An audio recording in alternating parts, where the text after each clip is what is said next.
What's up, guys?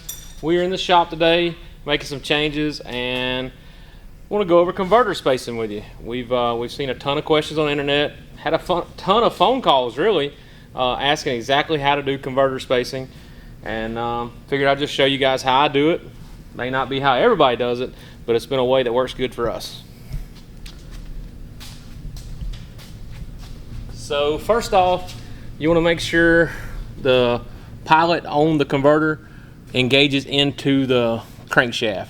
So you slide that forward and you make sure that it goes in there good, and you at least want it to engage in there. I'd say 1/8 of an inch, maybe a little more, but you definitely want it piloted into the back of the crankshaft. So you slide it all the way back to start checking spacing. You slide it all the way back. You can take feeler gauges.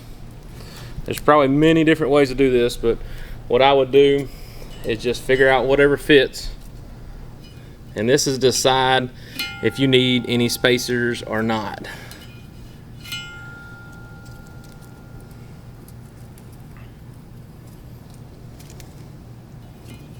So that fits pretty good. So we're gonna measure that. So what you don't want this number to be is, depends on the horsepower level. The lower the horsepower level, you can get away with a little less, I should say. But under no circumstance would you want less than 90 right here. On a high horsepower application, sort of like this, I would generally say no less than 150. We usually run around 165 or so. But let's see what we got. Telltale right now what we actually got. So whatever this is the current spacing we're running. I'm going to zero our micrometer out, and we're going to check it. We got 164 thousandths. So that's exactly what I think is a good number. It's a Mark Mickey converter. We told them what mid plate we had, and it came in no spacers required. That's rare. You know, most of my other cars that I have all have spacers. All my bracket cars, all the street cars I have, they end up having spacers because it might be a converter that I had on the shelf or a converter from a friend. It's the most important thing. When you borrow a converter from somebody or you buy a new converter, the first thing you need to do is check the spacing. You need to make sure that it's engaging in the back of the crankshaft, and you need to make sure that the spacing is right. On a street car, probably get away with 90 or 100 thousandths minimum. On a full-blown race car, several thousand horsepower, I would say 150, 160 is where I would put it at. But just wanted to share that with you guys. We get a ton of calls on that. I would say 200 is max, so wouldn't go past 200.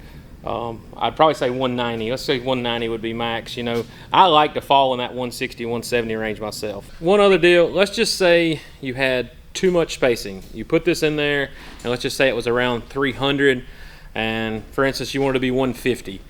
What you would do, you would measure this and say that's 300. You would subtract the 150 through it, you know, from that, and then that would leave you with a 150 thousandth spacer. So whatever you want, you subtract it from what you had, and that'll give you the spacer that you needed. So sometimes it's not perfect. If you don't order the converter for the application that you need, you might have to put a spacer in, and that's how you figure out what spacer you need.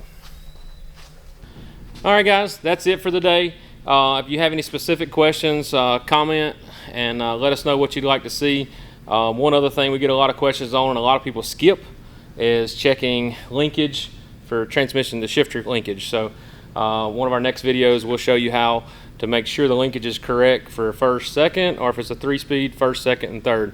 We'll go over that. That's very important. That burns a lot of transmissions up, and people skip that step all the time. So we'll get back with you. That'll be one of our next videos. Whatever you want to see, let us know. We'll try to show you how to do it.